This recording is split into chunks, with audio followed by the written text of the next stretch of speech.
वैभव लक्ष्मी माता की जय। वैभव लक्ष्मी व्रत की कथा। एक बड़ा शहर था। इस शहर में लाखों लोग रहते थे। पहले के जमाने के लोग साथ साथ रहते थे और एक दूसरे के काम आते थे, पर नए जमाने के लोगों का स्वरूप ही अलग सा है। सब अपने अपने काम में रत रहते हैं, किसी को किसी की परवाह नहीं। घर के सदस्यों को भी एक दूसरे की परवाह नहीं होती। भजन, कीर्तन, भक्ति भाव, दया, परोपकार जैसे संस्कार कम हो गए हैं। शहर में बुराइयां बढ़ गई थी। शराब, जुआ, रेस, व्यभिचार, चोरी, डकैती जैसे बहुत से गुनाह शहर में होते थे। कहावत है कि हजारों निराशाओं में एक आशा छिपी होती है। इस तरह इतनी सारी बुराइयों के बावजूद शहर में कुछ अच्छे लोग भी रहते थे। ऐसे ही अच्छे लोगों में सीता और उसका पति था। सीता धार्मिक प्रवृत्ति की थी और संतोषी थी। उसका पति भी विवेकी और सुशील था। सीता और उसका पति ईमानदारी से जीते थे। वे किसी की न बुराई करते थे और प्रभु भजन में हमेशा की तरह समय व्यतीत कर रहे थे। उनकी गृहस्थी आदर्श गृहस्थी थी और शहर के लोग उनकी गृहस्थी की सराहना करते थे। सीता की गृहस्थी इसी तरह खुशी खुशी चल रही थी, पर कहा जाता है कि कर्म की गति अटल है। विधाता के लिखे लेख कोई नहीं समझ सकता। इंसान का नसीब पल भर में राजा को रंक बना देता है और रंक को राजा। सीता के पति के पूर्व जन्म के कर्म भोगने के लिए बाकी रह गए होंगे कि वह बुरे लोगों से दोस्ती कर बैठा। वह जल्द से जल्द करोड़पति होने के ख्वाब देखने लगा, इसलिए वह गलत रास्ते पर चला गया और करोड़पति की बजाय रोडपति बन गया। यानी रास्ते पर भटकते भिखारी जैसी उसकी हालत हो गई थी। शहर में शराब, जुआ, रेस, चरस, गांजा वगैरह बुराइयां फैली हुई थी। उनमें सीता का पति भी फंस गया। दोस्तों के साथ उसे शराब की लत हो गई। जल्द पैसे वाला बनने के लालच में दोस्तों के साथ रेस, जुआ भी खेलने लगा। इस तरह बचाई हुई धनराशि, पत्नी के गहने, सब कुछ रेस जुए में गंवा दिए थे। इसी तरह एक वक्त ऐसा भी था, वह सुशील पत्नी सीता के साथ मजे में रहता था। प्रभु भजन में सुख शांति से जीवन व्यतीत करता था। उसके बजाय घर में दरिद्रता और भूखमरी फैल गई। सुख से खाने की बजाय 2 वक्त भोजन के लाले पड़ गए और सीता को पति की गालियां खाने का वक्त आ गया था। सीता सुशील और संस्कारी स्त्री थी। उसका पति भी उसके साथ गलत व्यवहार कर रहा था, किंतु वह भगवान पर भरोसा करके बड़ा दिल रखकर दुख सहने लगी। कहा जाता है कि सुख के पीछे दुख और दुख के पीछे सुख अवश्य आता है, इसलिए दुख के बाद सुख आएगा ही। ऐसी आशा के साथ सीता प्रभु भक्ति में लीन रहने लगी। इस तरह सीता असहाय सुख सहते सहते प्रभु भक्ति में समय बिताने लगी। अचानक एक दिन दोपहर को उनके द्वार पर किसी ने दस्तक दी। सीता सोच में पड़ गई कि मुझ जैसे गरीब के घर इस वक्त कौन आया होगा। फिर भी द्वार पर आए अतिथि का आदर करना चाहिए। ऐसे आर्य धर्म के संस्कार वाली सीता ने खड़े होकर द्वार खोला। देखा तो सामने एक मांझी खड़ी थी। वे बड़ी उम्र की लगती थी, किंतु उनके चेहरे पर अलौकिक तेज दिख रहा था। उनकी आंखों में तो मानो अमृत बह रहा था। उनका भव्य चेहरा करुणा और प्यार से छलकता था। उनको देखते ही सीता के मन में अपार शांति छा गई। वैसे सीता इन मांझी को पहचानती न थी, फिर भी उनको देखकर सीता के रोम रोम में आनंद छा गया। सीता मांझी को आदर के साथ घर में ले आई। घर में बिठाने के लिए कुछ भी नहीं था। अतः सीता ने सकुचाकर एक फटी चद्दर पर उनको बिठाया। माँ जी ने कहा, क्यों सीता, मुझे पहचाना नहीं? सीता ने सकुचाकर कहा, माँ, आपको देखते ही बहुत खुशी हो रही है, बहुत शांति प्रतीत हो रही है। ऐसा लगता है मैं बहुत दिनों से जिसे ढूंढ रही थी वो आप ही हैं, पर मैं आपको पहचान नहीं पाई। माँ जी ने हंसकर कहा, क्यों, भूल गई? हर शुक्रवार को लक्ष्मी जी के मंदिर में भजन कीर्तन होते हैं, तब मैं भी वहां आती हूँ। वहां हर शुक्रवार को हम मिलते हैं। पति जब से गलत रास्ते पर चला गया था, तब से सीता बहुत दुखी हो गई थी और दुख की मारी वह लक्ष्मी जी के मंदिर भी नहीं जाती थी। बाहर के लोगों के साथ नजर भी मिलाते उसे शर्म लगती थी। उसने दिमाग पर जोर दिया, पर माँ जी याद नहीं आ रही थी। तभी माँ जी ने कहा, तू लक्ष्मी जी के मंदिर में कितने मधुर भजन गाती थी, अभी तू दिखाई नहीं देती थी, इसलिए मुझे लगा कहीं तू बीमार तो नहीं है। ऐसा सोचकर मैं तुझसे मिलने चली आई हूँ। माँ जी के अति प्रेम भरे शब्दों से सीता का हृदय पिघल गया। उसकी आंखों में आंसू आ गए। माँ जी के सामने वह बिलक बिलक कर रोने लगी। यह देखकर माँ जी सीता के नजदीक सरकी और उसकी सिसकती पीठ पर प्यार भरा हाथ फेरकर सांत्वना देने लगी। माँ जी ने कहा, बेटी, सुख और दुख तो धूप और छांव जैसे होते हैं। सुख के पीछे दुख आता है तो दुख के पीछे सुख भी आता है। धैर्य रखो बेटी। और तुझे क्या परेशानी है? अपने दुख की बात मुझे सुना, तेरा मन भी हल्का हो जाएगा और तेरे दुख का कोई उपाय भी मिल जाएगा। माँ जी की बात सुनकर सीता के मन को शांति मिली। उसने माँ जी से कहा, माँ, मेरी गृहस्थी में भरपूर सुख और खुशियाँ थी। मेरे पति भी सुशील थे। भगवान की कृपा से पैसे की बात में भी हमें संतोष था। हम शांति से गृहस्थी चलाते, ईश्वर भक्ति में अपना व्यक्त व्यतीत करते थे। यकायक हमारा भाग्य हमसे रूठ गया। मेरे पति की बुरे लोगों से दोस्ती हो गई। बुरी संगति की वजह से शराब, जुआ, रेस, चरस, गांजा वगैरह खराब आदतों के शिकार हो गए और उन्होंने सब कुछ गंवा दिया। हम रास्ते के भिखारी जैसे बन गए। यह सुनकर माँ जी ने कहा, सुख के पीछे दुख और दुख के पीछे सुख अवश्य आता है। ऐसा भी कहा जाता है, कर्म की गति न्यारी होती है। हर इंसान को अपने कर्म भुगतने पड़ते हैं, इसलिए तू चिंता मत कर। अब तू कर्म भुगत चुकी है, अब तुम्हारे सुख के दिन अवश्य आएंगे। तू तो माँ लक्ष्मी जी की भक्त है। माँ लक्ष्मी जी तो प्रेम और करुणा की अवतार है। वे अपने भक्तों पर हमेशा ममता रखती है, इसलिए तू धैर्य रख। माँ लक्ष्मी जी का व्रत कर, इससे सब ठीक हो जाएगा। माँ लक्ष्मी जी का व्रत करने की बात सुनकर सीता के चेहरे पर चमक सी आ गई। उसने पूछा, माँ, लक्ष्मी जी का व्रत कैसे किया जाता है? वह मुझे समझाइए, मैं यह व्रत अवश्य करूंगी। माँ जी ने कहा, बेटी, माँ लक्ष्मी जी का व्रत बहुत सरल है। उसे वर लक्ष्मी व्रत या वैभव लक्ष्मी व्रत भी कहा जाता है। यह व्रत करने वालों की सब मनोकामनाएं पूर्ण होती है। वह सुख, संपत्ति और यश प्राप्त करता है। ऐसा कहकर माँ जी वैभव लक्ष्मी व्रत की विधि कहने लगी। बेटी, वैभव लक्ष्मी व्रत वैसे तो सीधा साधा व्रत है, परंतु कई लोग गलत तरीके से करते हैं, अतः उसका फल नहीं मिलता।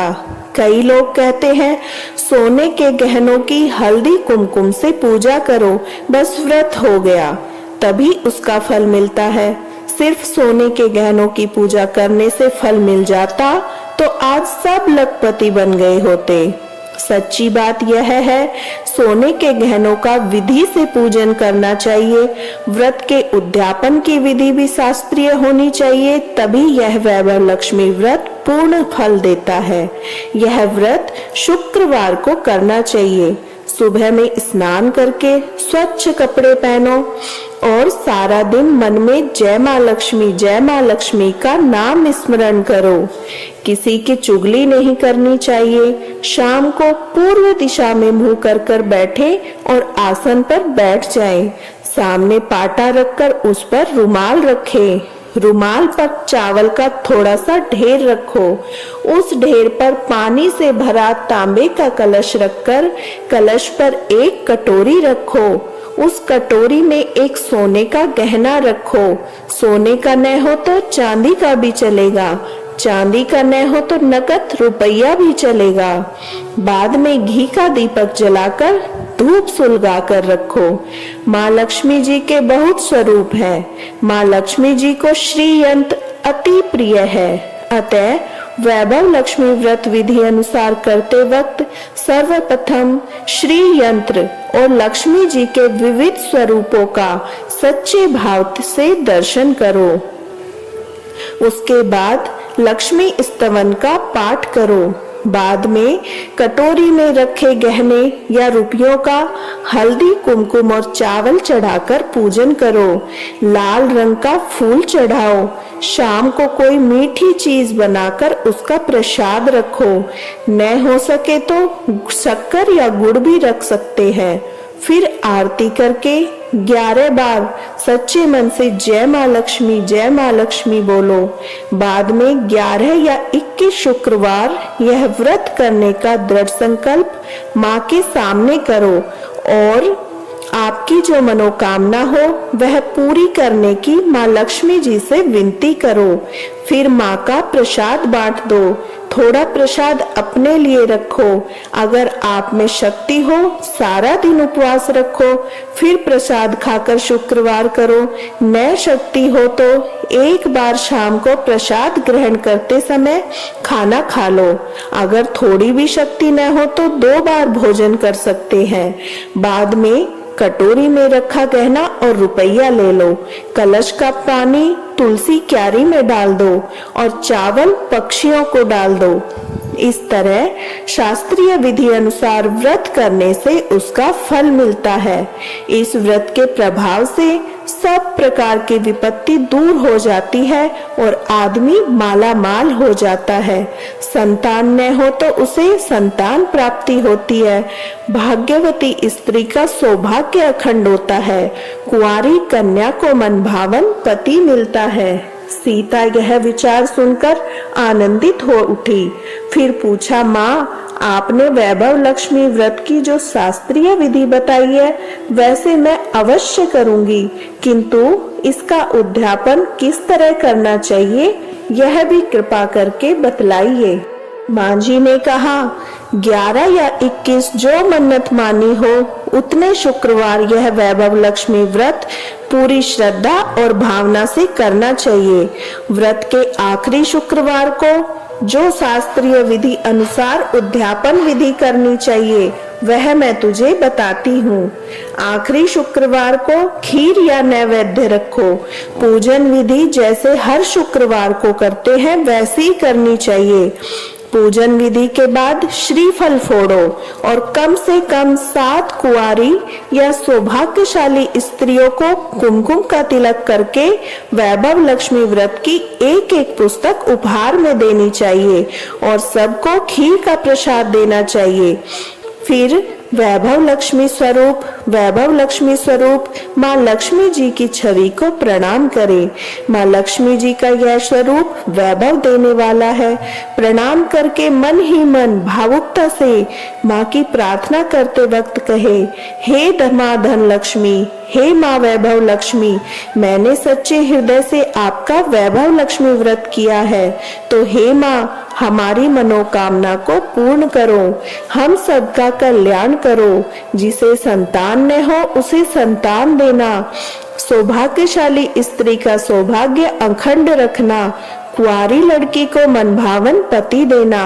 आपका यह चमत्कारी वैभव लक्ष्मी व्रत जो करे उसकी सब विपत्ति दूर करना, सबको सुखी करना। हे माँ, आपकी महिमा अपरंपार है। इस तरह माँ की प्रार्थना करके माँ लक्ष्मी जी के धन लक्ष्मी स्वरूप के भाव की वंदना करो। माँ जी के मुझ से वैभव लक्ष्मी व्रत की शास्त्रीय विधि सुनकर सीता भाव विभोर हो उठी। उसे लगा मानो अब सुख का रास्ता मिल गया है। उसने आंखें बंद करके मन ही मन उसी क्षण संकल्प लिया कि हे वैभव लक्ष्मी माँ, मैं माँ जी के कहे मुताबिक श्रद्धा से शास्त्रीय विधि अनुसार वैभव लक्ष्मी व्रत 21 शुक्रवार तक करूंगी और व्रत का शास्त्रीय विधि अनुसार उद्यापन भी करूंगी। सीता ने संकल्प करके आंखें खोली तो सामने कोई न था। वह विस्मित हो गई, माँ जी कहाँ गई? यह माँ जी दूसरा कोई नहीं था, साक्षात माँ लक्ष्मी ही थी। सीता लक्ष्मी जी की भक्त थी, इसलिए अपने भक्त को रास्ता दिखाने के लिए माँ लक्ष्मी देवी माँ जी का स्वरूप धारण कर सीता के पास आई थी। दूसरे दिन शुक्रवार था। सवेरे स्नान करके स्वच्छ कपड़े पहनकर सीता मन ही मन श्रद्धा से पूरे भाव से जय माँ लक्ष्मी का मन ही मन सुमिरन करने लगी। सारा दिन किसी की चुगली नहीं की। शाम हुई तो हाथ मुंह धोकर सीता पूर्व दिशा में मुंह करके बैठी। घर में पहले सोने के बहुत से गहने थे, पर पतिदेव ने गलत रास्ते पर चलकर सब गहने गिरवी रख दिए थे, पर नाक की चुन्नी बच गई थी। नाक की चुन्नी निकालकर उसे धोकर सीता ने कटोरी में रख दिया। सामने पाटे पर रुमाल रखकर मुट्ठी भर चावल का ढेर किया। उस पर तांबे का कलश पानी भरकर रखा। उसके ऊपर चुन्नी वाली कटोरी रखी। फिर माँ जी ने कहा था वैसे ही शास्त्रीय विधि अनुसार वंदन, स्तवन, पूजन वगैरह किया और घर में थोड़ी शक्कर थी, वह प्रसाद में रखकर वैभव लक्ष्मी व्रत किया। यह प्रसाद पहले पति को खिलाया। प्रसाद खाते ही पति के स्वभाव में फर्क पड़ गया। उस दिन उसने सीता को मारा नहीं, सताया भी नहीं। सीता को बहुत आनंद हुआ।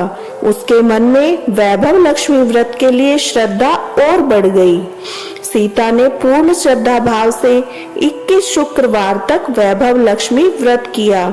21वें शुक्रवार को माँ जी के कहे मुताबिक उद्यापन विधि करके 7 स्त्रियों को वैभव लक्ष्मी व्रत की 7 पुस्तकें उपहार में दी। फिर माता जी के धन लक्ष्मी स्वरूप की छवि को वंदन करके भाव से मन ही मन प्रार्थना करने लगी, हे माँ लक्ष्मी, मैंने आपका वैभव लक्ष्मी व्रत करने की मन्नत मानी थी, वह व्रत आज पूर्ण किया है। हे माँ, मेरी हर विपत्ति दूर करो, हम सबका कल्याण करो। जिसे संतान न हो उसे संतान देना, सौभाग्यवती स्त्री का सौभाग्य अखंड रखना, कुंवारी कन्या को मनभावन पति देना।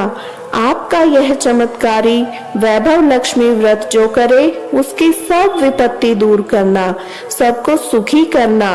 हे माँ, आपकी महिमा अपार है। ऐसा बोलकर लक्ष्मी जी के धन लक्ष्मी स्वरूप की छवि को प्रणाम किया। इस तरह शास्त्रीय विधि अनुसार सीता ने श्रद्धा से व्रत किया और तुरंत ही उसे फल मिला। उसका पति गलत रास्ते पर चला गया था, वह अच्छा आदमी हो गया और कड़ी मेहनत करके व्यवसाय करने लगा। माँ लक्ष्मी जी के वैभव लक्ष्मी व्रत के प्रभाव से उसको ज्यादा मुनाफा होने लगा। उसने तुरंत सीता के गिरवी रखे गहने छुड़ा लिए। घर में धन की बाढ़ सी आ गई। घर में पहले की तरह सुख शांति छा गई। वैभव लक्ष्मी व्रत का प्रभाव देखकर मोहल्ले की दूसरी स्त्रियां भी शास्त्रीय विधि पूर्वक वैभव लक्ष्मी व्रत करने लगी। हे माँ धन लक्ष्मी, आप जैसे सीता पर प्रसन्न हुई, उसी तरह आपका व्रत करने वाला सब पर प्रसन्न होना, सबको सुख शांति देना। जय धन लक्ष्मी माँ, जय वैभव लक्ष्मी माँ। वैभव लक्ष्मी माँ की आरती। जय लक्ष्मी माता मैया जय लक्ष्मी माता, तुमको निश दिन सेवत, तुमको निश दिन सेवत हर विष्णु विधाता। ओम जय लक्ष्मी माता, ब्रह्माणी रुद्राणी कमला तू ही जग माता, सूर्य चंद्रमा ध्यावत नारद ऋषि गाता। जय लक्ष्मी माता, दुर्गा रूप निरंजनी सुख संपत्ति दाता, जो कोई तुमको ध्यावत रिद्धि सिद्धि धन पाता। ओम जय लक्ष्मी माता, तू पाताल बसंती तू ही शुभ दाता, कर्म प्रभाव प्रकाशिनी जग निधि की त्राता। ओम जय लक्ष्मी माता, जिस घर थारो वासा ताहि में गुण आता, कर न सके सोई कर ले मन नहीं घबराता। ओम जय लक्ष्मी माता, तुम बिन यज्ञ न होवे वस्त्र न हो पाता, खान पान का वैभव तुम बिन नहीं आता। ओम जय लक्ष्मी माता, शुभ गुण सुंदर युक्ता क्षीर निधि जाता, रतन चतुर्दश तो को कोई नहीं पाता। ओम जय लक्ष्मी माता, श्री लक्ष्मी जी की आरती जो कोई नर गाता, उर उमंग अति उपजे पाप उतर जाता। ओम जय लक्ष्मी माता, स्थिर चर जगत रचाए शुभ कर्म ने लाता, तेरा भक्त मैया की शुभ दृष्टि चाहता। जय लक्ष्मी माता, ओम जय लक्ष्मी माता मैया जय लक्ष्मी माता, तुमको निश दिन सेवत, तुमको निश दिन सेवत हर विष्णु विधाता। ओम जय लक्ष्मी माता। श्री धान्य लक्ष्मी माता की जय, श्री गज लक्ष्मी माता की जय, श्री अधि लक्ष्मी माता की जय, श्री विजय लक्ष्मी माता की जय, श्री संतान लक्ष्मी माता की जय, श्री ऐश्वर्य लक्ष्मी माता की जय, श्री वीर लक्ष्मी माता की जय, श्री धन लक्ष्मी माता की जय।